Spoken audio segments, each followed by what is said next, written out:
안녕하십니까. 김경국TV 시작하겠습니다. 한동훈 전 국민의힘 비대위원장이 전당대회 출마를 선언하면서 대법원장이 특별검사를 지명하는 최상병 특검법을 제안해서 지금 여권이 들썩이고 있습니다. 민주당은 분명히 한동훈 위원장이 제안한 특검법을 수용할 생각은 없어 보입니다. 뿐만 아니라 자칫하면 최상병 특검법 전국의 주도권을 뺏길 수 있다, 이런 당혹감을 감추지 못하면서 지금 우선 일단은 여론의 촉각에 여론 향배의 촉각을 곤두세우고 있는 것 같습니다. 그런데 지금 여권이 시끌시끌해지고 있습니다. 여권 일각에서 한동훈 전 위원장이 결국 반윤의 본색을 드러낸 것이 아니냐, 이런 목소리가 높아지기 시작했기 때문입니다. 윤석열 대통령과 사이가 좋지 않은 한동훈이 윤 대통령이 어떻게 되든 자기 정치만 하려고 하는 것이 아니냐, 그런 최상병 특검법 주장이 그런 측면에서 나온 주장이 아니냐, 이런 비난이 지금 몰아치고 있는 것입니다. 그래서 지금 보수 핵심 지지층이 한동훈 지지자들과 충돌하면서 의견이 지금 분분하게 제기되고 있는 그런 상황입니다. 저도 한동훈 전 위원장의 생각이 윤석열 대통령이 반대편에 서려는 것은 분명히 아닐 것이다, 이렇게 생각하면서 난국을 타개해 보겠다는 묘책을 내놓은 것이 아니냐, 이런 분석을 하면서도 사실 속으로는 한동훈 전 위원장의 생각이 궁금했던 것도 사실입니다. 한동훈 전 위원장의 속내는 무엇일까요? 한 전 위원장이 어제 저녁 TV조선과 채널A에 잇따라 출연해서 솔직한 속내를 드러내 놓았습니다. 보수층 일각에서 자신에게 반윤이 아니냐, 이런 의구심을 보이는 데 대해서 답변을 내놓은 것입니다. 그렇죠. 제가 듣기에는 충분한 진정성이 느껴졌는데 여러분은 어떻게 들으셨는지 모르겠습니다. 우선 윤석열 대통령에 대해서는 대단히 박력 있는 리더다, 이렇게 평가를 했습니다. 윤 대통령은 대단한 직관을 가진 분이라 살아오면서 놀랄 일이 상당히 많았다, 이렇게 얘기했습니다. 윤 대통령과의 갈등에 대해서는 서로 오랫동안 알고 지내오면서 생각이 다른 경우도 있었고 같은 경우도 있었는데 서로 결국은 토론하면서 해법을 찾아냈고 그 과정이 즐거웠다고 했습니다. 지난번에도 어디선가 한번 했던 얘기죠. 그러면서 저는 그 누구보다도 윤 대통령이 성공한 대통령으로 남기를 바란다고 덧붙였습니다. 반윤 후보로 분류되는 데 대해서는 정책에 대한 찬반을 기준으로 계파를 나누는 것은 가능하지만 친소관계를 기준으로 계파를 나누는 것은 공감하지 않는다. 국민 입장에서는 무용한 분류다, 이렇게 일축했습니다. 또 굳이 따지자면 나는 친국이다, 친국민이고 친국가이고 친국민의힘이다 라고 했습니다. 윤 대통령과 다소 소원해진 것은 사실이지만 반윤이라는 분류에는 동의할 수 없다, 그런 얘기인 것 같습니다. 일단 보수 진영에서 정권을 재창출해야 한다는 한동훈의 생각은 확고했습니다. 선거 패배의 책임을 윤석열 대통령이 아니라 자신에게 100% 있다, 이렇게 확인을 했습니다. 그런가 하면 정권 재창출은 무엇과도 바꿀 수 없는 보수 지지층의 열망이고 지금이 그 지지율을 우상향시킬 수 있는 절호의 기회이기 때문에 최상병 특검법을 제안하는 용기를 냈다고도 말했습니다. 그리고 보수 정권 재창출을 위해서는 1년 뒤쯤에 그때 가서 국민들로부터 될 만한 사람이 자신이라는 인정을 받으면 당연히 대선에 출마하겠지만 꼭 자신이 아니더라도 1년 후 그때쯤 가서 그게 나경원이든 아니면 원희룡이든 그런 사람들이라고 하더라도 자기가 앞장서서 등떠밀어 내보낼 것이다, 대선에 출마시킬 것이다, 이렇게 얘기했습니다.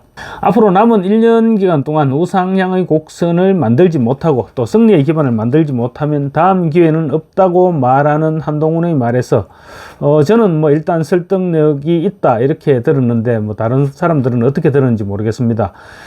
그래서 지금 현재의 포맷이 아니라 자기 반성과 혁신의 시도를 계속해야 되고 그 연장선상에서 최상병 특검법을 선제적으로 하자, 그런 제안을 했다고도 설명했습니다. 출마선언 당시에도 밝혔지만 특검법을 반대하는 법리나 논리는 타당하지만 민심이 이미 그 단계를 넘어서 버렸기 때문에 민심을 거스를 수는 없고 민심이 그 단계까지 이르게 한 자체가 집권 여당과 정부의 책임인 만큼 뭔가 합당한 조치를 취해야 된다는 것이 한동훈 전 위원장의 입장이었습니다. 쉽게 얘기하자면 국민의 정서는 이미 논리적 설득력을 거부하고 있는데 언제까지나 논리를 내세워서 국민을 이기려고 할 수도 없고 또 이기려고 해서도 안 되고 이길 수도 없다는 것입니다. 논리적으로는 뭐 이해가 되는 얘기입니다. 지금 단계에서 어떤 법리를 내세운다고 하더라도 국민들은 집권당과 정부가 뭔가 감추고 있다, 이렇게 지금 믿어버리고 있는 그런 상황인데, 그것이 야당의 모략이었던 간에 아니면 어쨌든 간에 그런 상황으로 접어들었는데, 언제까지 우리 뜻은 그게 아니고 정말로 우리는 진실을 밝히고 싶다, 이렇게 말로만 해서는 국민들이 믿어주지 않는다는 얘기죠. 한동훈 전 위원장이 진단한 현실은 지금 상황은 특검을 찬성하는 쪽과 특검을 반대하는 쪽으로 이 구도로 지금 나누어져 있는데, 이런 식으로 계속 가면 특검을 반대하는 쪽은 뭔가 진실을 은폐하려는 사람들처럼 국민들이 여기게 될 수밖에 없는 그런 구도로 지금 정착되어 버렸다는 것입니다. 실제로 특검 찬성률이 60%를 오르내리는 여론조사 결과가 지금 여권을 진실 은폐 그룹으로 밀어붙이고 있는 것도 사실이죠. 그러면 나중에 등 떠밀려 특검을 수용할 수밖에 없게 되는 그런 상황이 올 수도 있는데, 만약에 그때 민주당에서 특검을 고르는 특검법에 찬성할 것인가, 아니면 대법원장이 특검을 고르는 특검법에 찬성할 것이냐, 이렇게 구도를 바꾸겠다는 것입니다. 그렇게 되면 특검을 반대하는 세력이 아니라 국민의힘은 더 특검을 통해 더 확실하게 진실 규명을 하겠다는 입장으로 바뀌게 된다는 것입니다. 언제까지나 특검을 거부하는 세력으로 남아있느니 그런 식으로 치고 나가는 것이 난국을 타개할 전략적인 측면에서도 도움이 될 수 있다는 것입니다.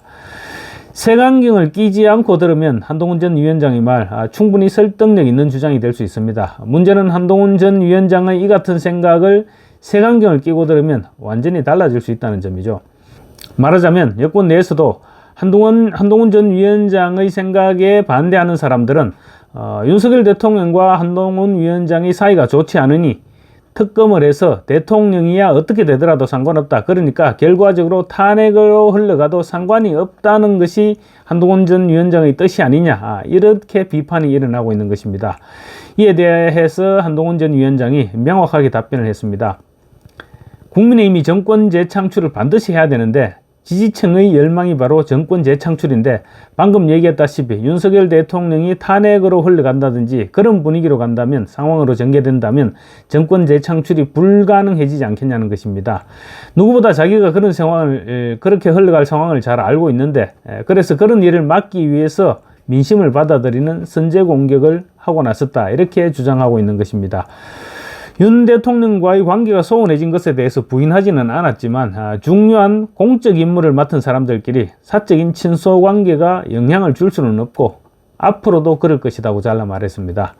어쨌거나 힘들게 출범시킨 윤석열 정부를 지켜야 되고 그 방법으로 최상병 특검법을 선제적으로 제안하고 나섰다는 것이 한동훈 전 위원장이 거듭거듭 내놓는 설명입니다. 그러면서 자신이 당대표가 되면 당정 관계가 훨씬 건강해지고 서로 존중하는 관계가 될 것이고 서로 잡음 없이 협력하는 관계가 될 것이다, 이렇게 자신하기도 했습니다. 어쨌건 기존의 여의도 문법과는 다른 그런 분위기를 연출한 것은 사실인 것 같습니다. 이재명의 사법 리스크에 대해서도 자신감을 보였습니다. 얼마 전 이화영 전 경기도 평화부지사에 대한 9년 6개월의 중형이 선고됐죠. 그때 대부분이 중형 선고를 예상하고 있었음에도 불구하고 막상 이화영에 대한 중형이 현실화되니까 민주당이 굉장히 당황해했고 또 현타가 오면서 이상한 악수를 두기 시작했는데, 측근에게 선고된 형량만으로도 그 정도인데 앞으로 2, 3개월 후, 그러니까 8, 9월 정도면 이재명에 대한 선거법과 위정교사에 대한 선고가 내려지게 됩니다. 그때가 되면 민주당은 더욱 타격이 클 것이고, 누적된 불안감이 현실화되면 중도층의 국민들이 이재명에 대한 지지를 철회하고 이탈할 것이다, 그런 전망을 내놓았습니다. 그래서 그때 가서 중도층에게 부끄럽지 않은 바탕을 만들어 놓아야 되고 또 국민의힘이 충분히 반성한 상태여야만 그들을 껴안을 수 있는 만큼 그 준비를 해야 할 때다, 그런 주장을 내놓았습니다. 어쨌거나 한동훈 전 위원장이 윤석열 대통령과 윤석열 정부에 대한 속내를 드러냈고 그렇다면 같은 방향을 바라보고 같이 함께 가고 있는 같은 편끼리는 생각을 모아야 됩니다. 지금은 서로 의심하고 싸울 때가 아니고 서로 손을 잡고 정권 재창출을 위해서 힘을 합칠 때입니다. 만약 국민의힘이 보수 정권이 정권 재창출에 성공하지 못한다면 대한민국의 미래는 정말로 낙관할 수 없는 그런 상황으로 빠져들게 될 것입니다. 정권 재창출을 준비할 차기 당대표를 선출하기 위한 전당대회가 시작됐는데 집안 싸움만 할 수 없는 이유입니다. 당원들의 현명한 판단을 믿고 새로운 지도부를 선출하고 또 지금 싸울 힘을 아껴뒀다가 8월 이후 거대 야당과 싸울 때 그때 힘을 써야 되지 않을까 그런 생각을 해봅니다. 감사합니다.